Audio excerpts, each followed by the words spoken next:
La 29e journée de Ligue 1 commence ce vendredi, il reste 6 matchs encore à jouer, la 29e est donc importantissime comme les 5 autres journées qui resteront encore à jouer après celle-ci. Salut tout le monde, c'est Mathieu, très heureux de vous retrouver aujourd'hui pour les pronostics de la nouvelle journée de Ligue 1 comme d'habitude. On commence par le classement, le Paris Saint-Germain est officiellement champion à 6 journées de la fin. L'Olympique de Marseille, l'AS Monaco, Strasbourg, Lyon, Nice, Lille se battent pour une place en Ligue des Champions. Brest, Lens se battent pour aller chercher l'Europe, Auxerre, Toulouse, Rennes dans le ventre mou du classement, Nantes, Angers, Le Havre proche de la zone de relégation, Reims et barragiste, Saint-Etienne et Montpellier ferment la marche. On commence avec le match d'ouverture qui opposera le Racing Club de Lens à Reims. Reims qui avait gagné contre Marseille, qui avait gagné contre Cannes, qui s'est donc qualifié pour la finale de la Coupe de France, mais qui a reperdu ce week-end contre le Racing Club de Strasbourg, 1-0. Ils vont rejouer contre une autre équipe qui joue l'Europe, qui veut se qualifier en tout cas pour l'Europe, bon, pour une autre Coupe d'Europe que Strasbourg, hein, parce que Lens ça va être plutôt la Conference League ou la Ligue Europa, ça sera pas la Ligue des Champions, ça va un peu mieux. Voilà, 3 victoires sur les 5 derniers matchs pour les Lensois, c'est un tout petit peu mieux, ça reste pas non plus l'assurance tout risque, c'est pas très régulier, mais ça va un peu mieux qu'à un moment côté Lensois. Ils vont rencontrer à domicile une équipe qui reste malade, même s'ils ont enchaîné 2 victoires dont cette qualification en finale de Coupe de France. Ils restent malades les Rémois, on connaît leur jeu, très défensif, bloc très bas, avec des contres notamment s'appuyant sur Nakamura et Yanou Aito, mais ça ne fonctionne pas toujours. L'un des meilleurs joueurs en ce moment, et ça montre vraiment la faiblesse de cette formation rémoise, c'est leur gardien Evan Diouf qui a sorti encore un gros match contre la Cannes. C'est le capitaine, c'est un super joueur, super gardien, des meilleurs de Ligue 1. Heureusement qu'il est là côté rémois. Donc déplacement extrêmement compliqué, même s'ils peuvent se rassurer les rémois en voyant le classement à domicile des Lensois qui n'est vraiment pas bon. Lens est seulement la 11e meilleure équipe à domicile dans un stade à guichet fermé. C'est pas normal d'avoir pris seulement 20 points sur les 14 journées qu'ils ont joué à Bollaert de l'Hélice, mais ça va quand même un petit peu mieux, comme je l'ai dit, sur les derniers matchs côté Lensois. Voilà, ils ont gagné notamment contre Saint-Etienne. Donc ça va un tout petit peu mieux pour eux côté RC Lens, qui reste quand même meilleur que le stade de Reims. C'est un match piège bien évidemment, ça va être compliqué comme chaque équipe qui joue Reims parce que c'est un bloc vraiment très très bas. Donc va falloir réussir à trouver les peu d'espace qu'il y aura côté sang et or, mais ils ont des joueurs offensivement assez bons, notamment puissants comme Enzola, pour pouvoir faire la différence. Donc je vois bien comme une victoire lensoise, 2-0 à domicile face au stade de Reims pour ouvrir cette 29e journée de championnat. On continue avec le samedi, un match importantissime à 17 h entre l'AS Monaco et l'Olympique de Marseille. C'est le match avec le plus gros enjeu de cette 29e journée entre l'ASM et l'AS Monaco, entre l'ASM et l'Olympique de Marseille, pardon, avec de nombreux absents, notamment Leonardo Balerdi. C'est vrai qu'on l'a vu directement, alors ils ont gagné contre Toulouse, mais Leonardo Balerdi manque quand même à cette défense bien évidemment. Amine Gouiri, bon, normalement il devrait être présent sur ce match-là. Marseille, après ces 3 défaites consécutives, vont regagner contre Toulouse. Bon, ils se sont pris 2 buts, ils se sont fait encore une fois très peur face à des Toulousains qui ont joué le tout pour le tout à l'extérieur. Mais bon, à la fin, il y a une victoire importante. Ça va les remettre dedans les Marseillais. Mais dans le jeu, c'est encore un peu friable. Et il va pas falloir être friable sur ce match-là face à l'AS Monaco. Monaco, pareil, c'est assez irrégulier, on l'a déjà dit. Très irrégulier, sort d'une défaite contre Stade Brestois en toute fin de match de Buzyn. Il faut donc regagner absolument. Match importantissime. Le gagnant fera un grand pas vers la Ligue des Champions. Surtout si c'est l'Olympique de Marseille qui a déjà 2 points sur l'adversaire du samedi du coup. Mais ça va être un match extrêmement équilibré, peut-être même fermé. Ça peut être un match malheureusement fermé tellement l'enjeu est grand. Tellement l'enjeu est grand. Le match peut être très fermé parce que si Monaco venait à le perdre, il dirait presque au revoir à la 2e place. Il restera encore 2 chances pour la LDC. Donc vous voyez, c'est assez équilibré. Monaco, le fait que ce soit à domicile et encore parce que ce sera un mini vélodrome hein, bien évidemment, c'est à 2,05 mais ça reste assez équilibré. Les 2 équipes sont pas dans la meilleure des formes, donc il va falloir vite se relever, que ce soit collectivement ou individuellement. Il y a beaucoup de joueurs qui sont un peu en doute. Donc match, malheureusement, moi je m'attends à un match fermé, pas beaucoup de buts. Et je vois bien un petit 1 partout entre Monaco et l'Olympique de Marseille. Peu d'espace, peu de buts, peu de jeu, peu de rythme, peu d'intensité. Un partout entre Monaco et Marseille pour moi. Ensuite 19 h Toulouse-Lille. Toulouse n'a presque plus rien à jouer, il reste encore 6 matchs mais le maintien est quasiment acquis, voire acquis.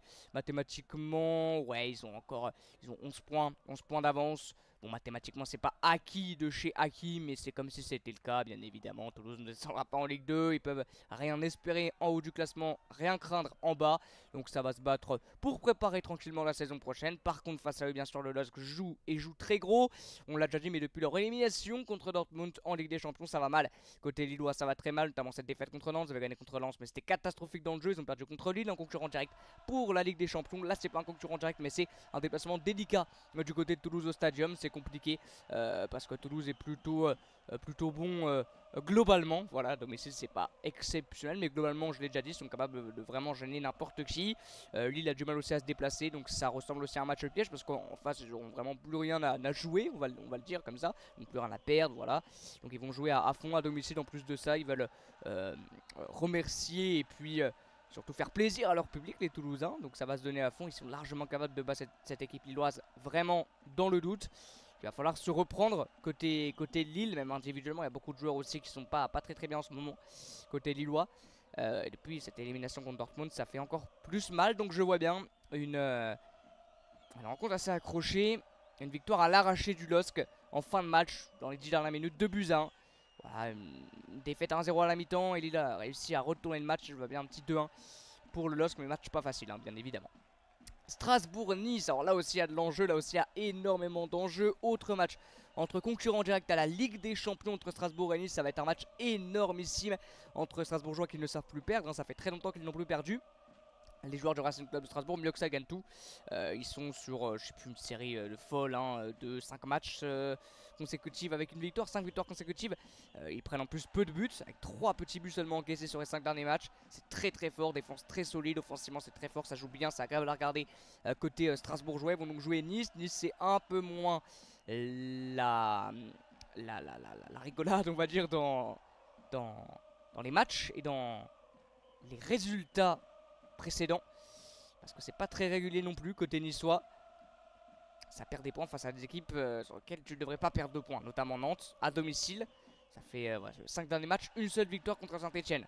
Perdu contre Lyon, concurrent direct. Perdu contre Monaco, concurrent direct. Perdu contre une équipe qui joue dans le milieu de tableau et une équipe qui joue le maintien, le FC Nantes. Donc ça va très mal côté niçois, très mal. Evan Guessant, je crois, a été laissé sur le banc, si je dis pas de bêtises, contre Nantes. Il était rentré en jeu deuxième mi-temps, mais il n'était pas présent directement sur le terrain. Donc je pense pas qu'il soit blessé, hein. Je pense qu'il jouera sur ce match là, qu'il fera un grand bien, parce que c'est le meilleur buteur de Nice, un des meilleurs joueurs de Ligue 1 cette année. Mais Strasbourg c'est tellement fort, la confiance est tellement au rendez-vous, tellement au beau fixe depuis les derniers matchs. Strasbourg-Nice c'est complètement le contraire. On a un Valentin Barco qui est exceptionnel. Le match encore qu'il fait contre Reims, il est au four et au moulin. Valentin Barco, vraiment tu clignes des yeux, il passe à droite à la gauche en même pas 2 secondes. Enfin c'est complètement fou réellement. Quelle trouvaille de la part des Strasbourgeois au mercato hivernal, il est juste trop fort. Liam Rosenior, j'adore ce coach. Défensivement, Petrovic a aussi fait un gros match. Défensivement, c'est très costaud, on l'a vu, seulement 2 buts encaissés sur les 5 derniers matchs. C'est à domicile. Je vois pas Strasbourg perdre en tout cas ce match-là. Et je les vois s'imposer. Peut-être un même match contre Lyon, pour un mi-temps un petit peu compliqué, un petit peu délicat pour eux. Et là en deuxième, avec le bon discours d'un très bon Liam Rosenior. Et je les vois bien s'imposer. Je dirais victoire 3-1 du Racing Club Strasbourg. Ils prennent un but et derrière, ils enchaînent avec un doublé d'Emmanuel Lemega qui est vraiment en forme en ce moment. Le dimanche 15 h, Saint-Etienne-Brest, ça devient de plus en plus urgent côté stéphanois, parce que surtout que devant ça gagne, Nantes gagne, Le Havre gagne, ils prennent des points d'avance les Havrais. Et à un moment donné, la seule option pour pouvoir se maintenir côté stéphanois, ça va être de jouer les barrages comme l'année dernière, mais cette fois-ci le contraire, hein, dans la peau d'une équipe qui veut se sauver en Ligue 1. Et Saint-Etienne a déjà 3 points de retard sur Reims barragiste, et ils ont 4 points de retard sur le Havre, 4 points de retard sur les Havrais. Donc c'est compliqué, c'est de plus en plus délicat. Le calendrier en plus est assez dur sur la fin de saison pour les Stéphanois. Ils vont rencontrer l'équipe brestoise qui, grâce à leur victoire contre Monaco, est encore en lice pour aller chercher une place en Europe. Je vous rappelle que la 7ème place sera très semblablement qualificative pour la Conference League, parce que faudrait que le PSG perde contre Reims en Coupe de France. Bon, tout est possible bien évidemment. J'y crois peu, voilà, j'y crois peu. Donc la 7ème place peut être qualificative, ils sont vraiment pas loin. 4 points seulement de cette 7ème place et même de la 6ème, 5 de la 5ème. Enfin, ils sont pas loin des Brestois et puis ils sont un peu mieux en ce moment en plus. Puis cette victoire contre Monaco, la confiance elle est à 100%. Hein. Avec cette victoire, ils sont sur 3 victoires sur les 5 derniers matchs. La défaite c'était contre Lyon. Ils ont tout gagné ou sont sur les derniers rendez-vous par ce 0-0 contre Reims. Ça va mieux côté brestois. Ils vont rencontrer une équipe stéphanoise. Alors à domicile, on le sait, c'est pas cata à domicile. Voilà, ils ont réussi à prendre 17 points sur les 13 matchs qu'ils ont joué à Geoffroy Guichard. Mais pareil, ils ont pas gagné depuis un petit moment les Stéphanois. Hein. Si, ouais, il y a eu ce match contre Montpellier, c'est vrai, qui n'avait pas été jusqu'au bout, mais ils l'ont gagné logiquement. Voilà, ça a été acté, c'est normal. Mais très compliqué. Très compliqué. Défensivement surtout, hein, c'est catastrophique hein, défensivement. Défensivement, c'est catastrophique. Devant, Davidashvili, c'est à 5, Cardona essaie de sauver un peu les meubles, mais défensivement, c'est cata, hein, réellement. Donc, tu vas pas pouvoir aller bien loin et réussir à te maintenir. Si ça continue comme ça, côté défensif, on voit pas de progression. Donc, match extrêmement compliqué. Maintenant, c'est à domicile, guichet fermé, je pense. Donc, ça va être un match compliqué pour les Brestois, mais je les vois quand même au-dessus. Ils sont en mission, les Brestois, ils sont beaucoup mieux en ce moment. Ils savent que là, il n'y a plus de points à perdre parce que de toute manière, devant, ça va pas les attendre. Donc, je vois bien une victoire brestoise de buts à 1. Voilà, victoire brestoise de buts à 1. Le multiplex, Angers-Montpellier avec 2 matchs parce que c'est vrai qu'il n'y a que 8 matchs dans cette journée-là parce que le match entre le PSG et Nantes a été, entre Nantes et le PSG plutôt a été reporté parce que ça permettra au Paris Saint-Germain de se reposer à 100% pour son match retour en Ligue des Champions contre Aston Villa. Angers-Montpellier, Montpellier, bon c'est quasiment mort, ils ont licencié Jean-Louis Gasset, ils ont tenté le tout pour le tout, ils ont été chercher Camara, l'ancien adjoint du Paris Saint-Germain notamment, je crois qu'il a même entraîné avec, il a même entraîné la réserve non, du PSG, les jeunes du PSG en tout cas je crois, Camara. Donc on va voir ce que ça va donner, surtout pour préparer la Ligue 2 parce qu'ils ont, ils ont déjà beaucoup de retard, 8 points de retard sur Saint-Etienne qui est 17ème, donc c'est encore la Ligue 2 bien évidemment. Et 11 sur Reims barragiste, 12 sur le Havre, enfin bref c'est fini, on va pas se mentir, c'est mort, plus personne n'y croit, même les supporters montpelliérains n'y croient plus. Ça va être extrêmement compliqué de vivre cette fin de saison, même pour les joueurs, hein, mais bon, c'est eux qui se sont mis dans ce pétrin. Angers, c'était un peu mieux, mais c'est retombé aussi dans les travées côté Angevin. C'est la pire équipe avec Montpellier sur les derniers matchs, ils ont tout perdu, tout simplement. 5 défaites sur les derniers matchs, j'avais une série vraiment très intéressante côté, côté Angevin. Et surtout le pire c'est qu'ils ne marquent plus. Ils ne marquent plus les Angevins. Ils n'ont plus marqué en Ligue 1 depuis le 22 février. C'est complètement fou. Ils n'ont plus marqué en Ligue 1 depuis 5 matchs je crois. Depuis 5 matchs ils n'ont plus marqué. Ils ont été bons, défensivement en tout cas ils ont été bons. Sinon ils n'ont pas vu le jour hein, bien sûr contre le Paris Saint-Germain. Au niveau des stats je crois que la possession elle est folle. Ouais voilà, même pas 20% de possession, enfin c'est complètement fou. Ils ont réussi seulement 158 passes, hein, c'est une dinguerie. Mais défensivement ça peut les rassurer. Voilà, ils ont réussi un petit peu à faire douter parce qu'ils ont marqué en deuxième mi-temps les Parisiens encore. Donc voilà, là c'est victoire obligatoire pour Angers. Ils ont encore quelques jokers au niveau du maintien, mais plus trop hein, parce que Nantes prend un peu d'avance.